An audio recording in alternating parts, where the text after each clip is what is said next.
Executive Director of Aspire Medical Services and Education. We have been in Pagosa for, 21 years? Long time. We've evolved. But we pretty much see the majority of all pregnancies in our town. A lot of parents of young kids from 0 to 3 years of age, and our whole goal is to inspire healthy families and help those kids grow spiritually, emotionally, physically, in the best way, shape, and form. And that starts in the womb. And so if we can surround those families, not only can we present a great pro-life message, but we can also surround those families for the first few important years of their lives. And I think they go hand in hand. So that's what we do. We are really excited. I know this came together really quickly. Megan is in hot demand. She's only here like this weekend. So we jumped and we said, oh, great, we want you to come. And this all started because there's a lot going on in the world and a lot of conversations, but we're not always equipped to have those conversations in a compassionate and a great way. And so we thought, hey, this is something we really need to teach our volunteers and our staff, and why not open it up to everybody? Because I think we can all benefit. We're all advocates in our own way, but if we can be a better empowered advocate, I think that just helps all of us.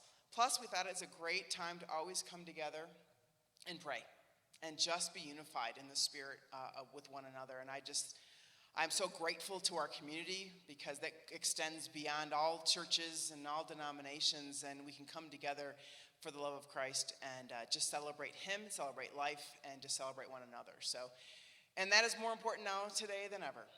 And so I'm grateful for you all to be here. I'm grateful for the people I get to work with, I get to be with, I get to worship with. I just worshiped on Monday night with some people here at Chris Tomlin. And it's just all a blessing. So if we can just open up in prayer, if that's all right, and then I'll introduce Megan and go from there. All right. Dear Lord, this is your night. Both Nicole and I just felt the Spirit saying this is an important thing for us to come together and do. We're so grateful that Megan is here, and that we just pray that she just continues to open our hearts, open our minds, lets us just feel confident in our abilities to just speak your word and speak your truth, but with compassion and grace. And we just ask for just that spirit of compassion to just emanate from us, for your light to shine through us, for us to inspire hope wherever we can, and to provide healing wherever we can, if that's your will. And we just thank you for bringing us together tonight, Lord. And we just ask you to bless this night and just ask for a hedge of protection over all of us. In Jesus' name, amen. Thank you. So Megan has trained tens of thousands of people in the U.S. and abroad to talk about defending pro-life. She's been a speaker since 2009.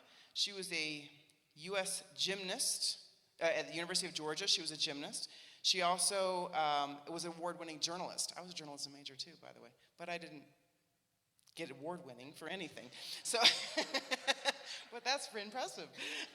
She got her Master's of Arts degree in Christian Apologetics from Biola University.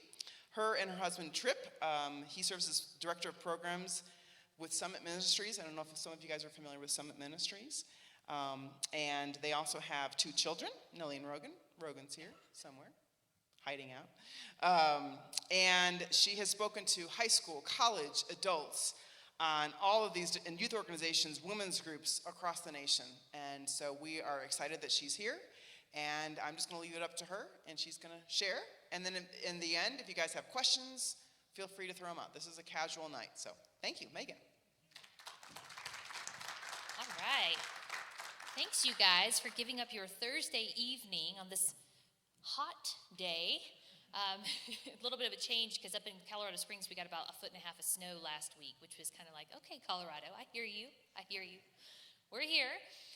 So yeah, we're going to dive in talking about all that's going on tonight. Let me just open us up with kind of a picture of what I think the battleground looks like right now. And this audience will be familiar with this film. Am I right? Yeah. So this is Gladiator is the film from the year 2000. So most of the students I talk to now, like, they weren't even born yet when this film was made, which is shocking. But it is one of my favorite films. And just to kind of set up what's going on with this film, for those of you who haven't seen it, this is the main character. His name is Maximus. His real name is Russell Crowe. That is not the reason this is my favorite movie. Just a small part of the reason why. But yeah, Maximus is a general in the Roman army. He's well loved by his men, well loved by the Emperor Marcus Aurelius, the fictional version of him in the film. And when Marcus Aurelius reaches the end of his life, he wants to give the empire to Maximus. But he has a son who is not a good and virtuous man, who hears about all of this. It ends up being this huge controversy. And through a series of events, which I won't give away, Maximus winds up being enslaved to Rome and forced to fight as a gladiator in the arena. Now, there is a scene in the film that Ridley Scott does a fantastic job with, and that is the first time that Maximus fights in the Roman Colosseum as a gladiator. And what I love about it is that before it happens, we are with the gladiators underneath the Colosseum. So we can see that these men are preparing to go out and face a very real battle. And a lot of them don't really know what to expect. They've been enslaved for different reasons. So we see their reactions are a little bit different. We can hear kind of the reverberations of what's above the ground. Maximus is a seasoned fighter, so he knows what's coming. He's kind of resigned himself to fight to survive. And as they go up the steps and the doors swing open, big heavy wooden doors, these guys kind of are pushed out onto this hot sand. And the next thing we know in that moment is that they're overwhelmed with the noise from all around them because the crowds are shouting. It's just the air is vibrating with all of the energy.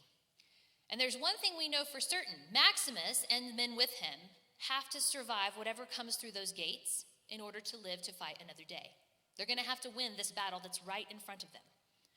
But the thing about this scene that I think Ridley Scott captures that I love so much is that Maximus is very aware of another battle that we can't see.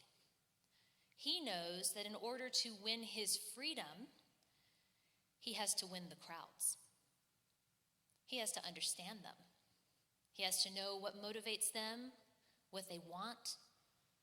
And so in some sense, he has to survive all of this and win those crowds while keeping his virtue intact.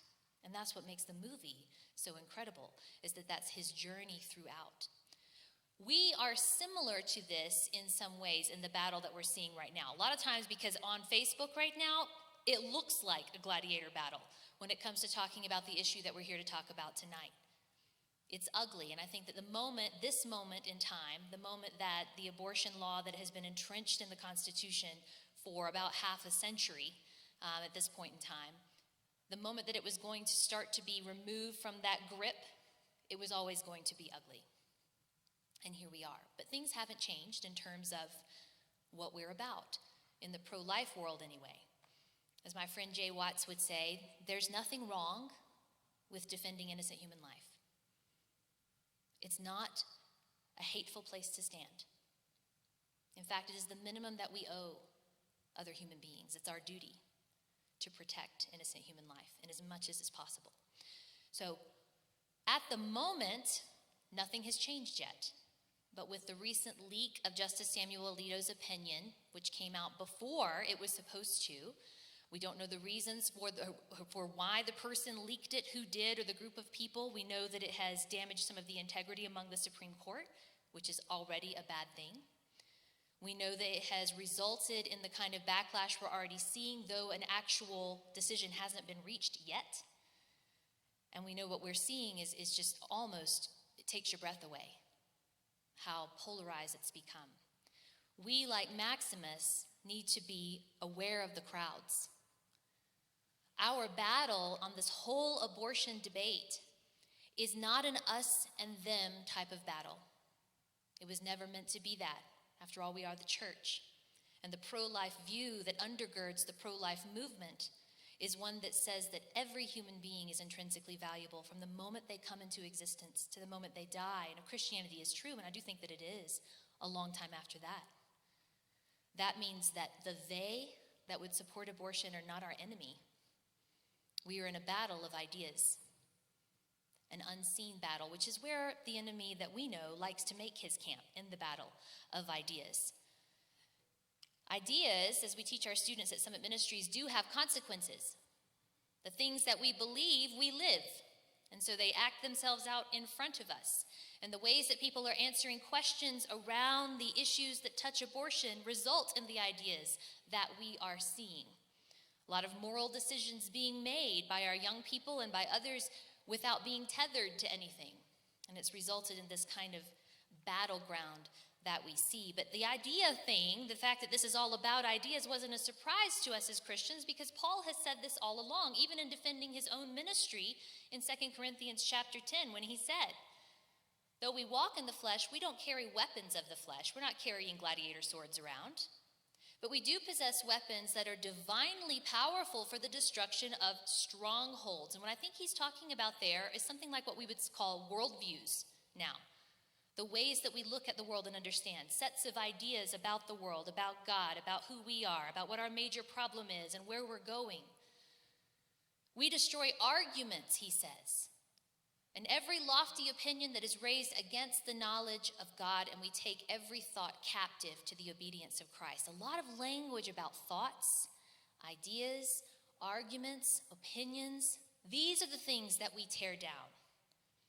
The people we honor and respect. In fact, 1 Peter 3:15 that tells us that we are all apologists or case makers. We're all doing the reasons. We're all giving the reasons as Christians for the hope that is within us. He says that we are to do that with gentleness and respect so that we look like our Savior. We are subversive in a world like this one. So that's how we want to go about this. And as we go about talking about it tonight, what I want to do with you guys is to spend a few minutes just talking about our history. How did we get here in terms of abortion law? We'll start with Roe versus Wade, though we could go farther back than that, but we'll start there. How did that come into being? What did it say? What's happened since then? And what's happening at this moment that's got everybody all up in an uproar about this whole thing? So let's try to get straight what's going on. And then what I'm going to do is, given the fallout that we've seen and the way people are responding, what I would like to do is to take the pro-life view and offer that case to you and equip you with that, but in a way that's a little bit inside out. What I want to teach you is the ways that people are arguing for abortion right now in our workplaces, sometimes in our homes, in our schools, online, certainly, and in the media, so that you guys can learn to see this is what's happening here and here's why that's flawed. That's what we're going to go after tonight. We're going to do that with gentleness and respect. And before I even dive in, I do have to say I don't know most of you tonight. And so I'm going to ask for a tremendous amount of grace in talking about this issue. I don't have the time that I normally would to set up and talk about the commonalities that we have, the biggest one of which is abortion hurts people. No matter where someone stands on belief about abortion, from the most staunch pro-choice individual to the most passionate pro-life individual, the commonality is that abortion causes an immense amount of pain. Another commonality is that it is driven by compassion. My pro-choice friends are arguing the way they're arguing because they believe that what they're doing is right. They care about women. What I think that they're not seeing is the unborn life that's being overlooked. And so we disagree on the types of choices that are being made. But we are not enemies. So we have to start there and understand the playing field looks different than the way it's often categorized or the way it's often characterized. So Roe versus Wade, the famous 1973 case. What happened in that case was that a Texas law banning all abortions except to save the mother's life was declared unconstitutional by the Roe court. When Roe versus Wade was put into place, what happened was that the pregnancy was broken down into 3 trimesters. Now, we all know that pregnancy's in 3 trimesters, but in the opinion written by Justice Blackmun in 1973, that's how they broke pregnancy down. So it's important to understand that Roe versus Wade all by itself does not allow abortion on demand. What it said was that during the first trimester, abortion could be sought for any reason. So abortion on demand during the first trimester, it allowed that. In the second trimester, Roe versus Wade actually says that a state can place restrictions on abortion, that can regulate it, but only if it means protecting the mother's life. So if it has to do with the protection of a woman's health, the state can place regulations on it, which is why some states have in place restrictions on abortion in terms of doctors having to have rights at the local hospital to admit patients, or tougher restrictions on abortion facilities because that might be dangerous to a woman's health. So we see a lot of that taking place. That's because that's what's written in Roe versus Wade. So it was a way to restrict. In the third trimester, Justice Blackmun wrote in the Roe opinion that at this point, when viability was being neared and reached, because in 1973, viability was at 28 weeks, and what I mean by viability is the ability of the unborn child to survive outside of the womb with medical assistance. So 28 weeks in 1973, and Justice Blackmun wrote, at this point, the state may have some interest in this child if it's viable. So the only reason that the state could restrict abortion is if it deals with the mother's health. Now keep that word in mind, the mother's health. Because Roe versus Wade was passed in conjunction with a sister law that overturned the abortion law in Georgia. The law was Doe versus Bolton, passed the same year, same time. Doe versus Bolton defined a woman's health so broadly that it could mean just about anything. It could mean her physical health, her emotional health, her financial health, just about any adjective that you want to put in front of health, Doe versus Bolton allowed. Therefore, the two cases together resulted in abortion on demand, because health could be defined just about any way that the woman wanted. So as of 1973, the federal law allowed abortion up to birth, and it has since that time. That has not changed since that point in time until possibly any day now. Now, a few years after Roe versus Wade was passed in 1992, many of you remember this, there was a moment a little bit like this one when the pro-life community got really excited because another case came down the pike, Planned Parenthood versus Casey, a Pennsylvania case that had to do with spousal consent, or at least informing the man that the woman was going to seek an abortion. And Planned Parenthood versus Casey said that's a no-go. But what the pro-life community hoped at that time when the case was being decided was this was an opportunity to revisit Roe versus Wade, and perhaps this would be the one that would overturn it and allow for more restrictions to be placed on unborn life. The problem is that the court did not decide that way. They held together the core of Roe versus Wade, and with Planned Parenthood versus Casey, deepened the precedent. So that now not only was viability the deciding factor when it came to abortion from state to state, but now the state, according to Planned Parenthood versus Casey, could not place an undue burden on the woman's access to abortion. So it deepened the precedent and shifted it to this: the state can't place undue burden on the woman and her access to abortion. So since 1992, that's what's been in place. It didn't change Roe versus Wade, but it did solidify it even further. Which means that now that we have this Dobbs versus the Jackson Women's Health Organization case out of Mississippi, it's an odd little case. I don't know if you guys have noticed in recent years, we've seen a flurry of pro-life legislation that has been passed by several states or tried to be passed by several states. A lot of them are frozen at the moment. We've seen heartbeat bills, like the one from my home state of Georgia.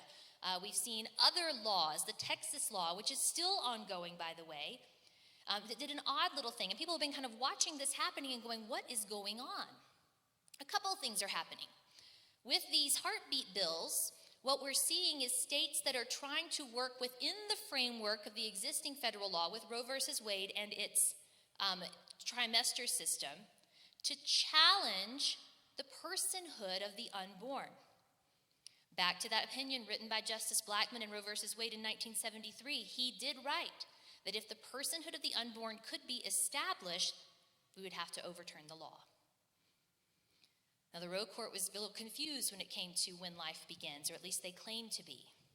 Justice Blackmun wrote, "We don't know when life begins. There's no consensus on when life begins," which is scientifically false. But he wasn't talking about science. He was talking about this philosophical concept of personhood. He said, because we don't know when life begins, we can't restrict this whole thing. Now, that was an odd move back then. After all, if you don't know when life begins, then we don't really know when the right to abortion begins either. So Roe versus Wade, as it's been on the books all these years, has had all of that in it. And there are pro-life and pro-choice scholars who will tell you that is terrible legislation. It's not well written and it needs to go. Fast forward again to the Dobbs case. We have these cases working within the framework of Roe versus Wade, trying to challenge personhood. We have this Texas law that kind of came out of nowhere. I had a student who asked me recently, have you heard of the bounty hunter law in Texas? I was like, I'm sorry, what? They said, the bounty hunter law. Because the Texas law said that private citizens could sue in civil court over the issue of abortion. If they caught someone seeking an abortion or an abortion provider, they could take them to court and sue for damages. So essentially, because of that, abortion is illegal in the state of Texas at the moment. Now, people are finding ways around it or crossing state lines. And in fact, the recent law signed in Oklahoma that would ban abortions is causing a real problem for these Texas people who want to cross state lines because Oklahoma is the next state over. So we are seeing this kind of battleground happening as states prepare for Roe to be overturned. But what Texas did in that was they skirted the Planned Parenthood versus Casey precedent. After all, there is no government body placing an undue burden on the women of Texas. It's private citizens doing that. Now, the Mississippi law is a funny one, and I think it had to happen at just the right time. So if I ever meet the DA of Mississippi, I want to shake her hand. That she wrote this law that said we would like to prohibit abortions in Mississippi after 15 weeks. Now, what's significant about 15 weeks? Well, 15 weeks is prior to viability. So what this does, it doesn't work within the framework of Roe, and it doesn't try to skirt Roe the way Texas did or Planned Parenthood versus Casey. The Mississippi law is a direct front door attack on Roe versus Wade, where the state of Mississippi basically said, no, we reject that. What that has done to this Supreme Court is to place them in an odd position. Because now the question is there a constitutional right to abortion that the Roe court found and appealed to on which they founded Roe? And can states limit access to abortion prior to viability? Well, given the best of what science and philosophy has to offer us, we know that the unborn are unquestionably human. We can also make a case that they are people, just like us, because it's an odd thing to separate human from person, although that's where the argument has gone, and we'll talk a little bit about that in a few minutes. But given all of that, this court has to either overturn the laws, Roe and Planned Parenthood versus Casey, or deepen the precedent. There simply is no middle ground here. And when we look at Justice Samuel Alito's leaked opinion, what he said was very much what scholars for some time have expected to happen. It had to happen at some point. Justice Alito noted in his opinion that there is no so-called right to abortion that is found anywhere in the Constitution of the United States. That the Roe court kind of piecemealed that together from some cobbled things from the Bill of Rights on which they founded some kind of right to privacy. And then they brought into this whole conversation this concept of personhood, when the Constitution doesn't have any kind of statement on when does personhood begin. When it uses the term person, it's talking about when can an elected official be of age to be elected. It's talking about things like that. So Alito says there's no such thing as a constitutional right to abortion. He dismantles that argument. So he says, therefore, Roe must be overruled, as well as the 1992 case, Planned Parenthood versus Casey. Justice Alito also dismantles Roe versus Wade's most important rule, that a state cannot protect life prior to viability. Remember when I told you that it was at 28 weeks in 1973?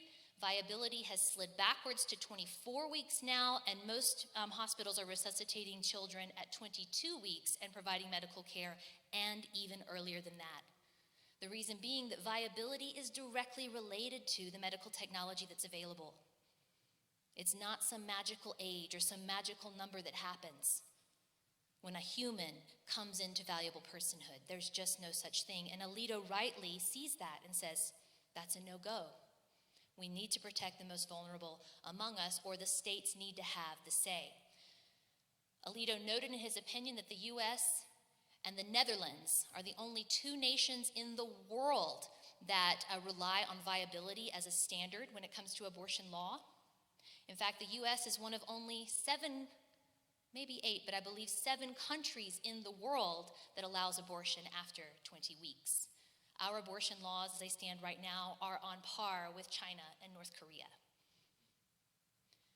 So what we are seeing is a nation that is preparing for, any day now, the overturn of Roe versus Wade.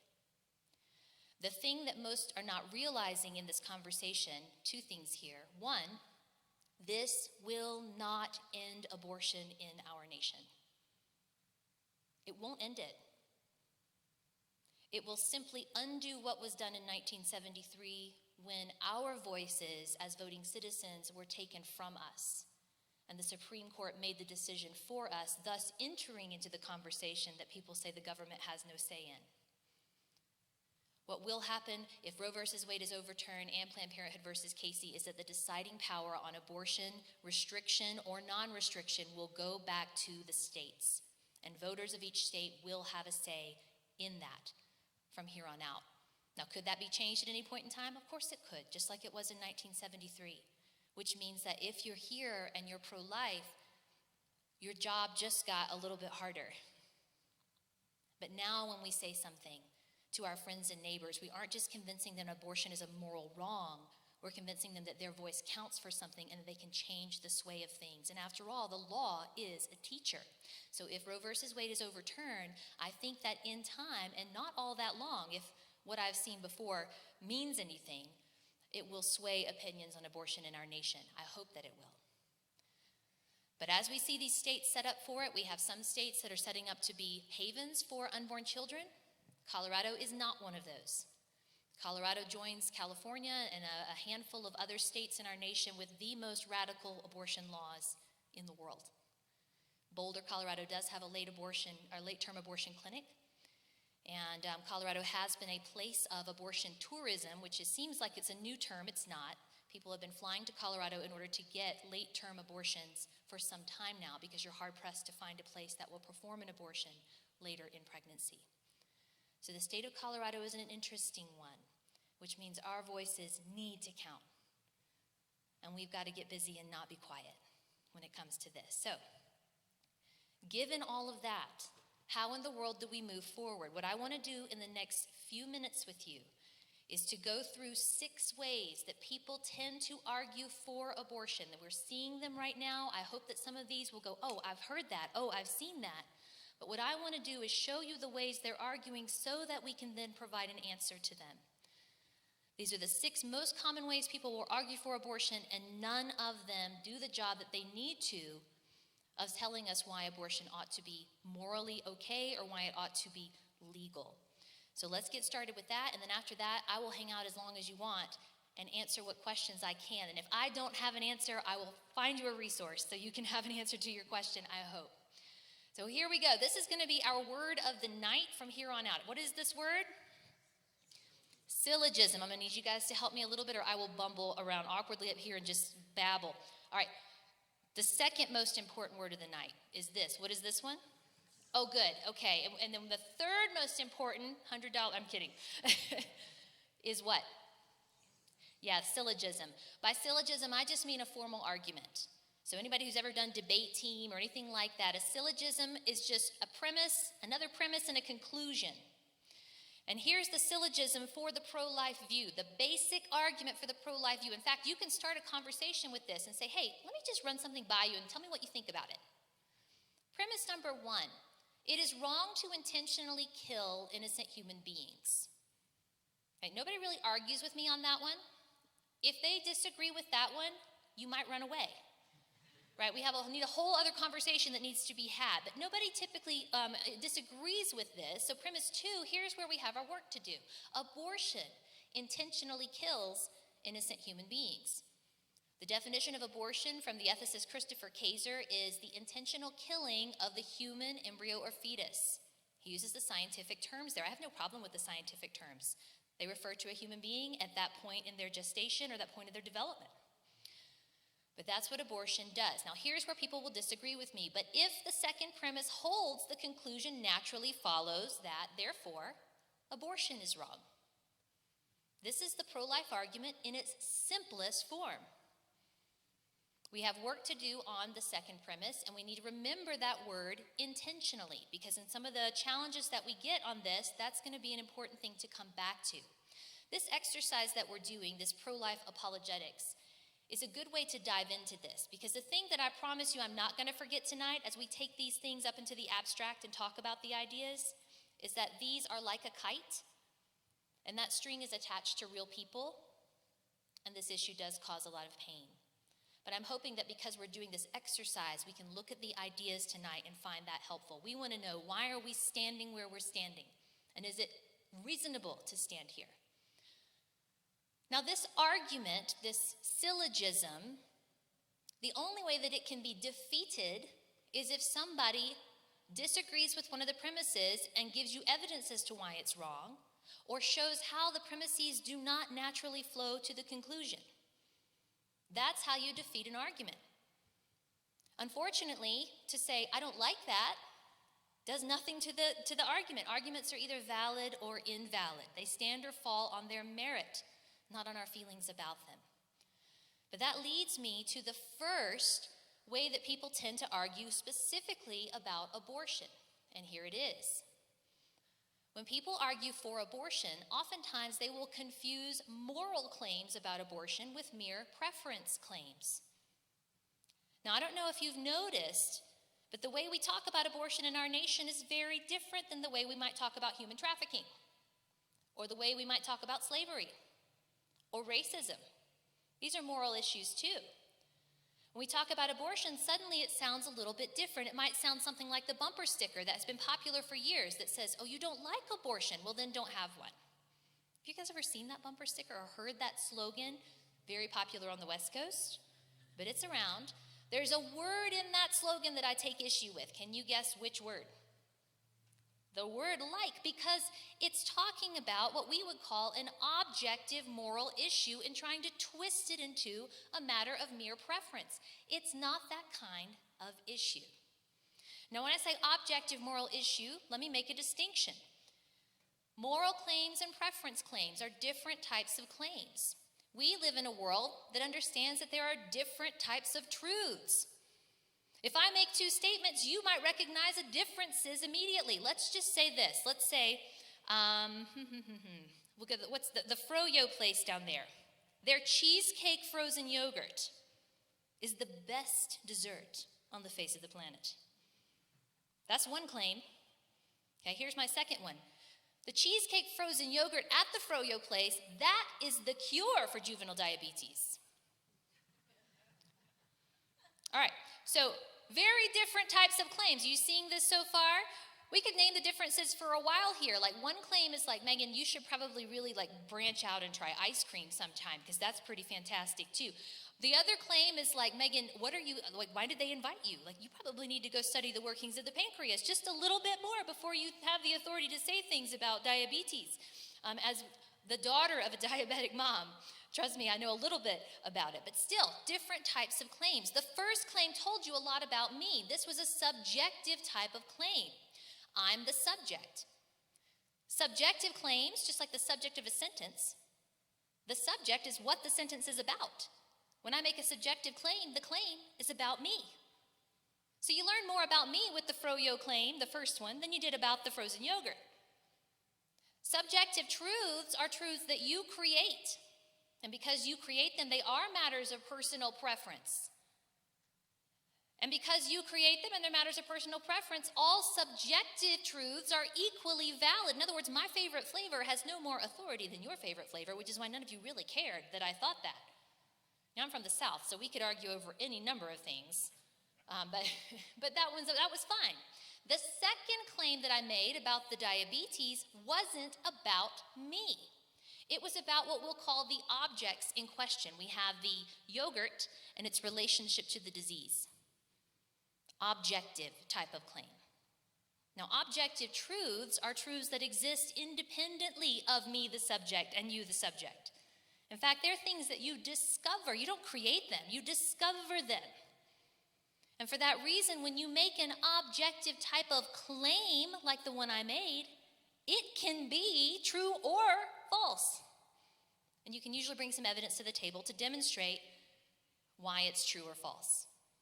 So subjective and objective claims, subjective and objective truths. We live in a nation that has adopted the idea that when we talk about an issue like abortion, we're speaking subjectively.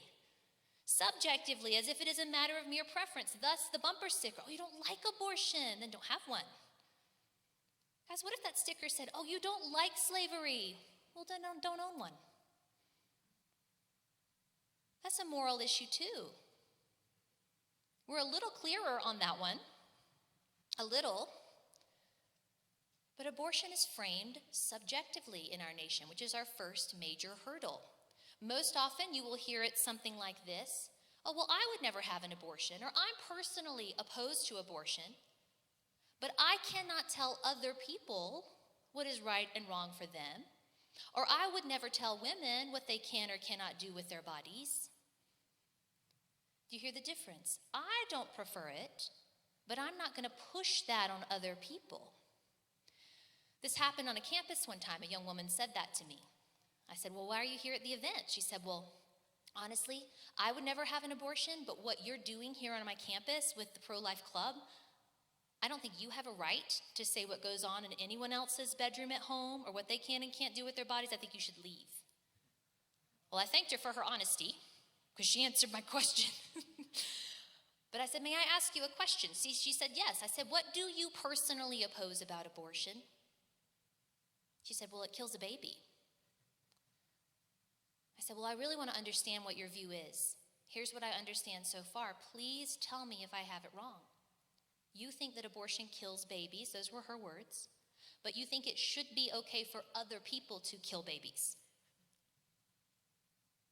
She got very quiet, and that young woman very graciously responded, I've never thought about it that way before. We had a great conversation.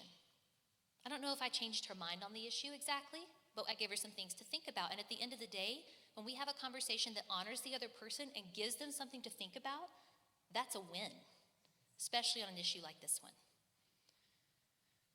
So don't let people confuse the moral claim you're making with abortion or with preference types of claims. Stop them and say, actually, you know what, I'm not talking about a matter of preference. I'm not opposed to abortion because I don't like it. I'm opposed to it because I think it intentionally takes the lives of innocent human beings. So it really has nothing to do with me. It's either right or it's wrong. Let's talk about it that way. Sometimes you just have to narrate what's happening and you go from there. The second way that people tend to talk about abortion is they tend to assume instead of argue. I'm going to move through this quickly, but this is one that I have to unpack a bit. If you have questions about it, we can handle those in just a few minutes. This one, what they're assuming is something about the unborn. The entire debate over abortion actually hinges on a single question. We can simplify this issue. There's a lot that bumps into the issue, right? A lot of hard things that bump into the issue. It's complex psychologically and emotionally. We know that. That's why Aspire is doing such important work. They're on the front lines. They're my heroes. But it's also complex economically. It's complex, politically. We know, we're seeing it. But morally, it's very simple. One question. It hinges on. I want you guys to imagine maybe a few years ago, for some of you right now, this is your reality. You're standing at your kitchen window, you are washing dishes, you are up to your elbows in dish suds, right? The dishwasher's on the blink, otherwise known as the kids are not home or something. But you're washing dishes, you're looking out the window, your 3-year-old son walks into the room behind your back, and he says, Mom or Dad, can I kill this? Right? This happened one time to me in my house, something like this. My friend Courtney came over to visit one day. She brought her boys. I have 2 children, a daughter and a son. Her boys and my children, best friends. They went into the backyard to play. Courtney and I sat down to drink coffee. Now, we could not see them, but we could hear everything that was happening. We left the back door open. It was a day a lot like this one. I get one sip into that coffee and I hear the sound that every parent dreads. I hear blood-curdling screaming coming from the general direction of the backyard. It was distinctly female, which means that's my kid. I dropped the coffee, which is what any good parent would do. And just so you know, that is the most tragic part of the story. But I'm running for the back door because I don't know that yet. And I hear my daughter screaming still. She says these words, "Get it off me. Get it off me. Just kill it." Now, what do you think was running through my mind? What question was running through my mind? Kill what? What is on you, child? This is my daughter, Neely. She got her driver's license this year here in Pagosa. This is her personality. She took this picture. She said, "Mom, I took a picture of my personality." I'm like, if ever there is a picture for the strength of women, this is it. And here she is. She's the one screaming. I'm asking myself, is there a bee on you? Like, I'm all about the honeybees. I think we should save those guys. But if it's on my kid stinging her, I'm going to help her kill it. If it's a spider, there's no chance. It's dead, right? Judge me. Is it our blue heeler? I don't know if you guys know what Australian cattle dogs do.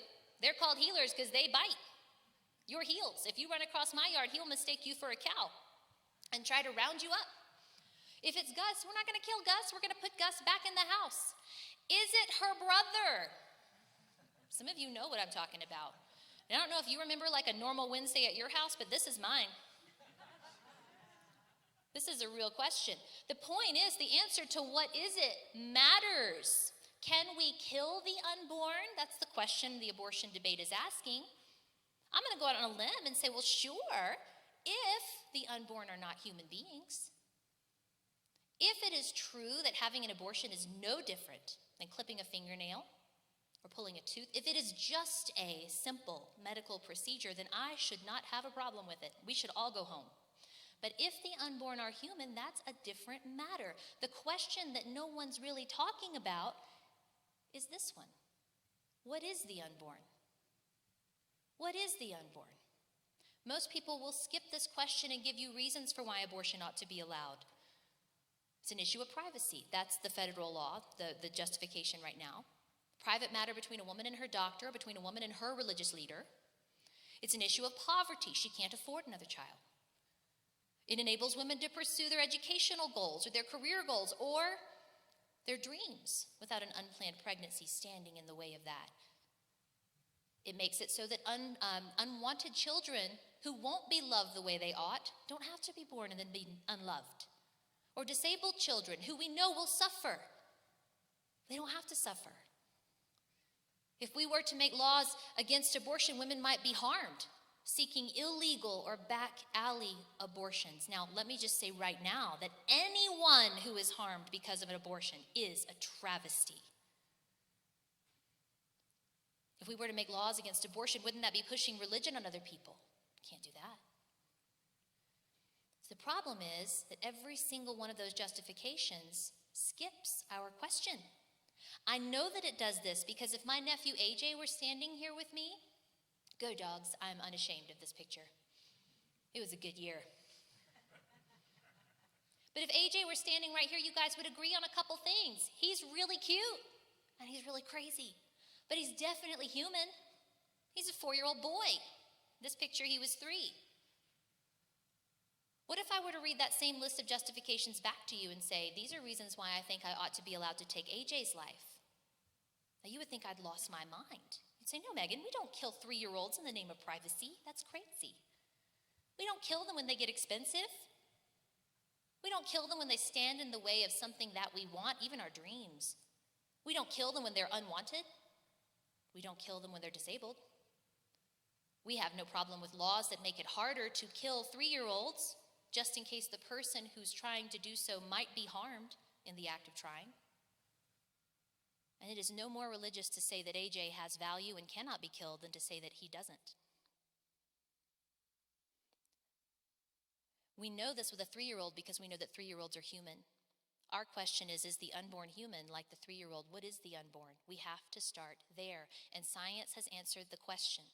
I'm going to skip forward here just for the sake of time, and we can go back. If you want evidence of embryology quotes, I have a couple. also pro-choice scholars who would agree with what the science says, but here's what it says. Embryology, the study of embryos, tells us that from the moment of conception, the unborn is a living, distinct, whole human being. We know that it's alive. It fits the definition of an organism. It grows. That's the perceived problem. Something is growing there. It metabolizes by turning food into energy. It responds to stimulus. Embryos have even been shown to be great at repairing wounds. It's alive. It's distinct. That means it's not part of the woman's body like my arm is a part of my body.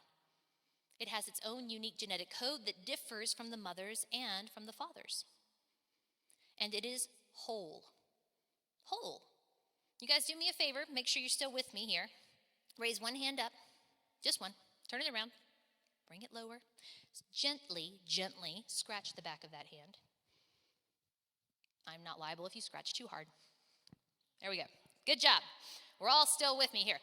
That was weird. Thank you for trusting me. We just scratched several hundred of our own skin cells off the backs of our hands. Now, those are on your lap. Most of them are dead. Some of them are still alive. They're going to die in just a minute because of your actions. They all contain your DNA encoding, every single one of them.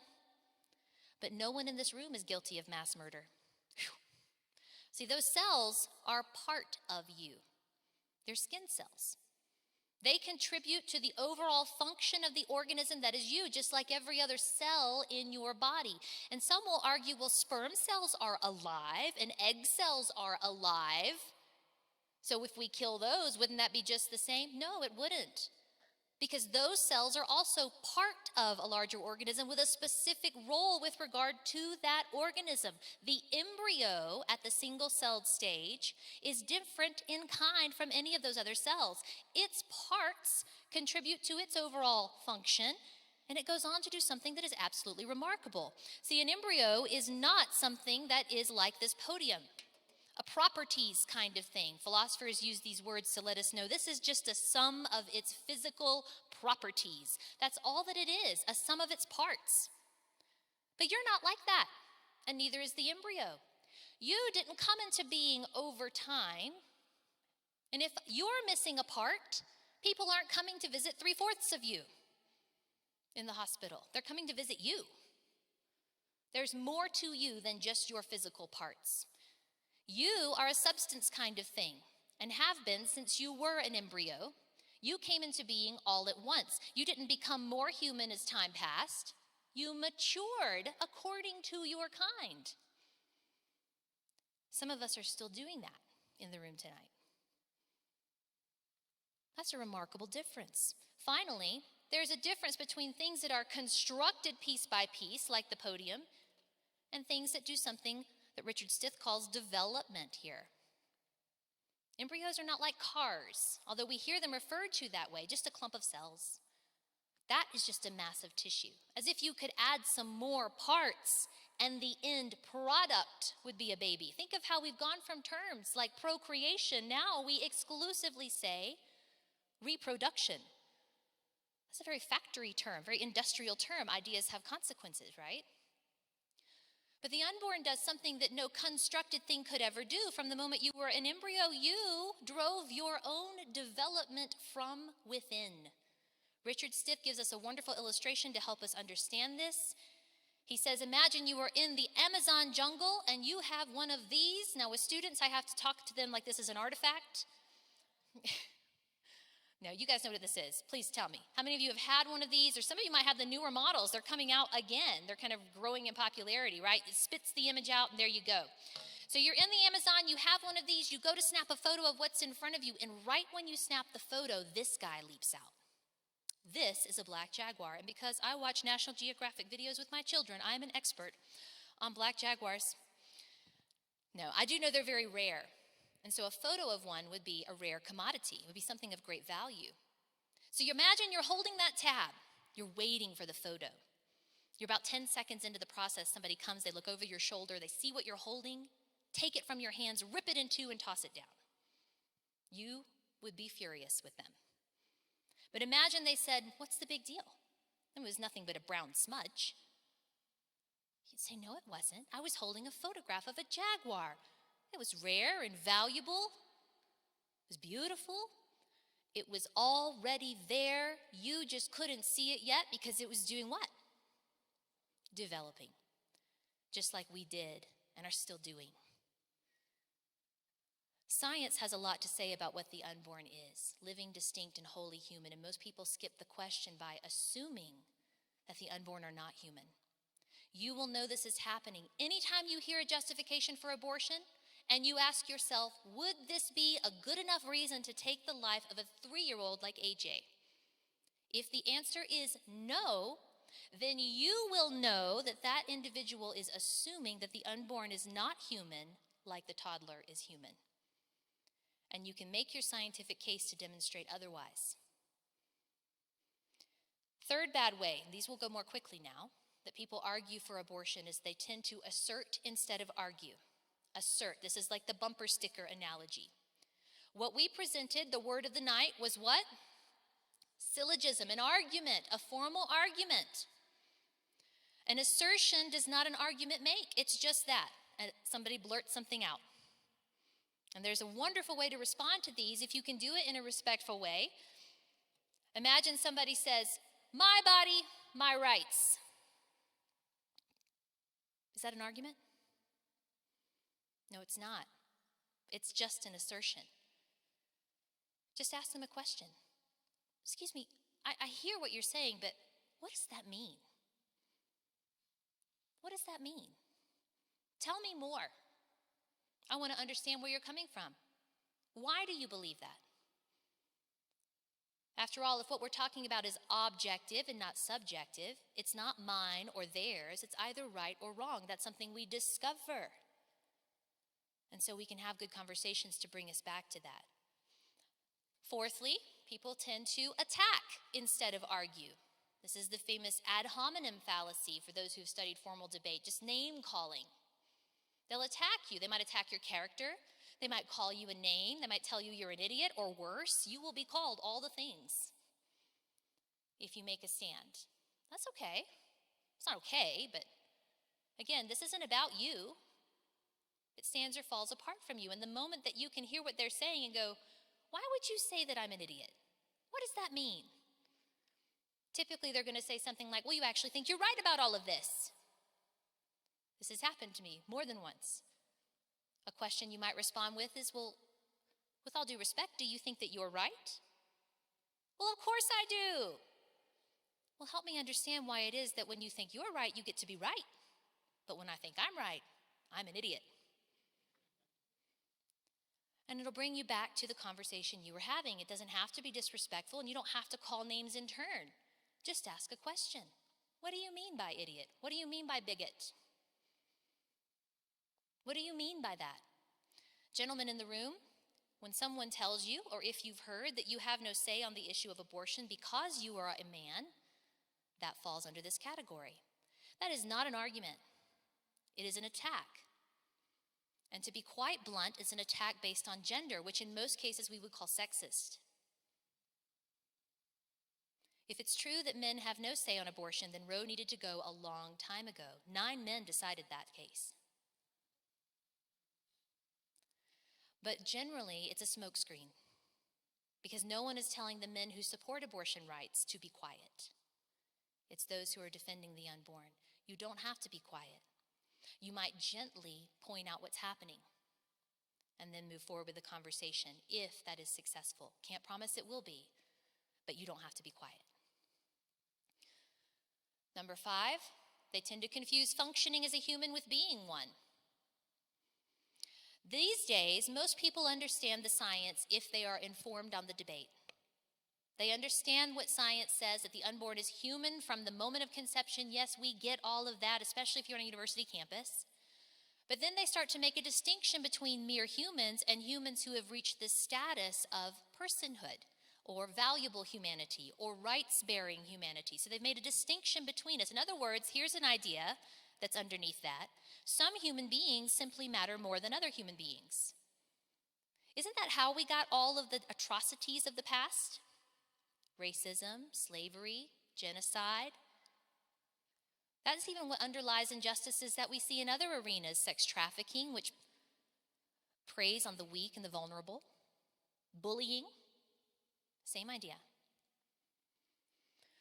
But there it is, and that's where the argument has fallen now. So some would say, well, I know it's human, but it's not a person yet. Your question is, at what point do humans become persons? Or, what makes human beings valuable? What's the thing that would make you valuable? Philosophy provides two categories to answer this question. Some would say you're valuable like an instrument, that you're valuable based on something that you can do, a trait, an attribute, an ability, or a function. Some would call instrumental value functional value. We live in a world that decides our value based on function right now. It's an unfortunate thing, and it is not what Scripture would have to say to us, what the Christian worldview would say to us. Or, philosophy says you might be intrinsically valuable. This one means you're valuable just in light of the kind of thing you are. You're human, therefore you're valuable. That's it. That one is so simple, most people either overlook it or dismiss it. But it's the only one that makes sense. Stephen Schwartz, the philosopher, said that there is no morally relevant difference between the embryos that we all once were and the adults or young adults that we are today that would make it okay to have killed us back then, but not now. In fact, Schwartz says there are only 4 categories of difference you can point out between us, and they fall into this infamous SLED acronym. And if you can remember SLED, then you can stay on it and ride this out.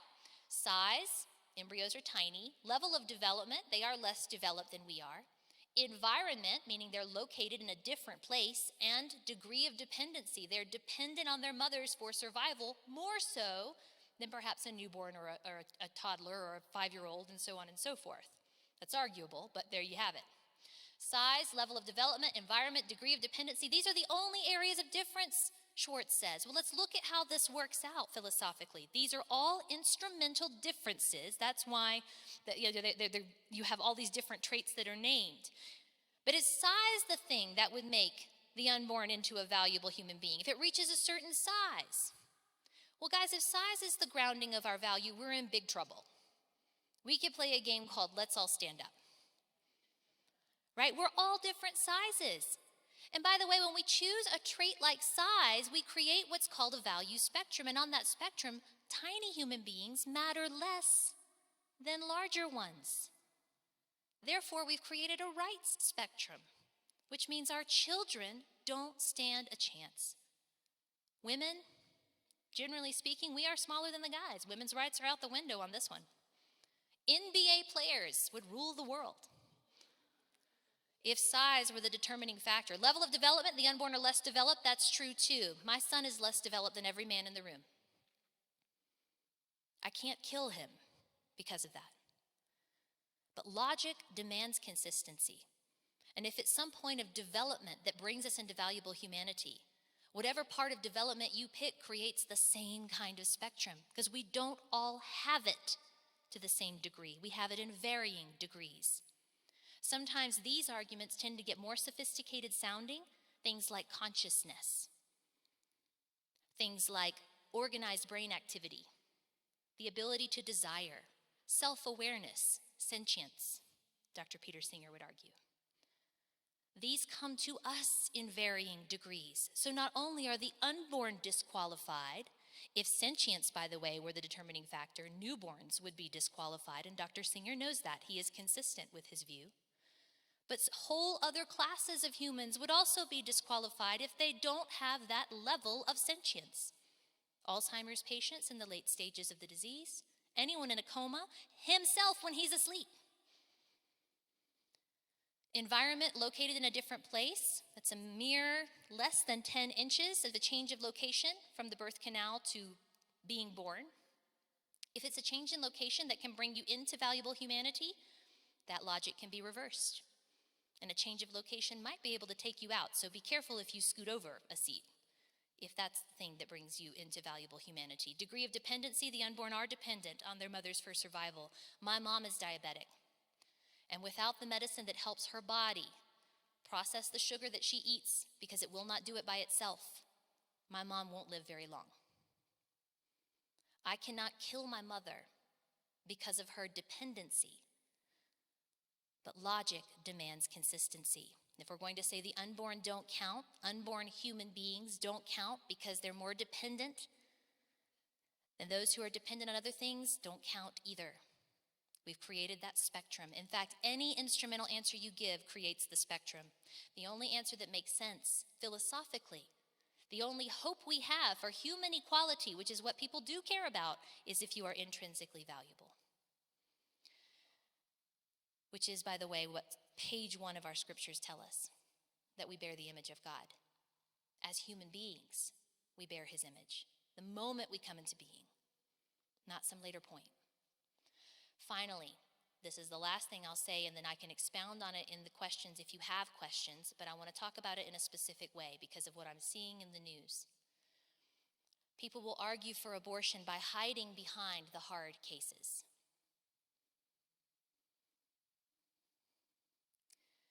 I was watching a clip with a woman that I know. Her name is Catherine Wheeler. She was a representative who was defending the pro-life view in front of some congressmen the other day. One of the congressmen questioned her, pointed out that her view, her pro-life view, what she was out to do was to make laws that would prohibit women from getting abortions, even in the most extreme cases of rape and incest, which is hard to say. He said, "Do I have that right, Miss Wheeler? Answer yes or no." And Catherine Wheeler, in a moment that was a triumphant moment, turned her microphone in and said, "If we were to allow exceptions for rape and incest, would you vote for the bill?" What do you think that congressman did? He didn't even answer her. He reclaimed his time and went on with his monologue. The pro-life view has a reasonable answer for the hard cases. We can walk through some of those bit by bit if that would be helpful to you. When many ask you about these cases, assume that they are asking honestly. Give them your honest answer, your honest response. Demonstrate the compassion that we all do have and show. But if they press you and press you and press you in an effort to embarrass you such that it becomes clear to you that their view is not abortion should only be allowed in these extreme cases, then turn the tables to expose what's happening. Do it gently, do it graciously. Say something like, let's just say for the sake of the conversation that I submit to you the fewer than 1% of abortions that happen because of the scenarios you're describing. It's not my view, but I will submit those to you. Will you join me on the remaining 99%? What will that individual say? Just like that congressman, they'll say no. Abortion on demand, anytime, any place, anywhere. To which your gracious response, because at this point the people listening are the ones that you're speaking to, your gracious response to hold them accountable would be, please then defend your true view. Defend abortion on demand and don't hide behind victims of rape. It is not fair to them, and it's not intellectually honest. So that's what the playing field looks like out there right now. These are the 6 ways we've seen in the media. Maybe you've seen others, and we can address those. We have a few minutes left, and I'm happy to take some questions, but then I will remain as long as you want. If you need to go or be somewhere, I want to honor your time. We are on time, so you're free to go, and I won't be bothered at all by that. I just thank you for being here. I'm going to pull the stool up. Thanks. Okay, yes. We live in a rather more conservative area. Yeah. And most of us are at an age where this isn't going to be a question that we're going to come up against very much personally. How, maybe Marcy would be better to answer, how likely are we to see picketing in front of a Spire building or throwing eggs at us going to church or something like this? I mean, where would we even have an opportunity to address this issue? Well, I'll answer.